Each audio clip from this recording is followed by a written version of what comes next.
الخطيب يفجر مفاجأة بعد انسحاب الأهلي من القمة، اللجوء إلى التاس لإعادة المباراة.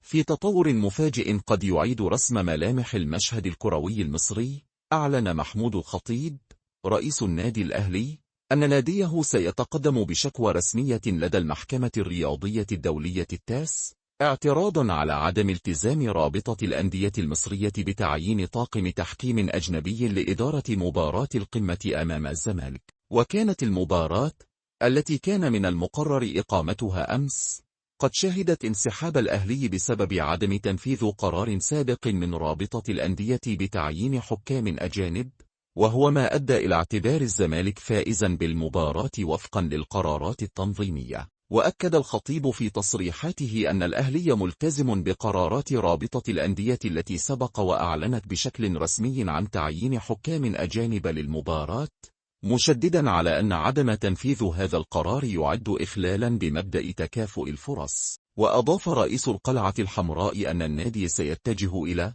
التاس للطعن في قرار احتساب الزمالك فائزا، معربا عن ثقته في أن المحكمة الرياضية قد تصدر حكما بإعادة المباراة دون خصم نقاط من الأهلي، وهو ما قد يؤدي إلى قلب موازين المنافسة في الدوري المصري الممتاز. وينتظر أن تشهد الأيام المقبلة تطورات جديدة في هذا الملف، حيث يترقب الشارع الرياضي المصري موقف الجهات المعنية ورد فعل رابطة الأندية واتحاد الكرة على هذه الخطوة القانونية من جانب الأهلي.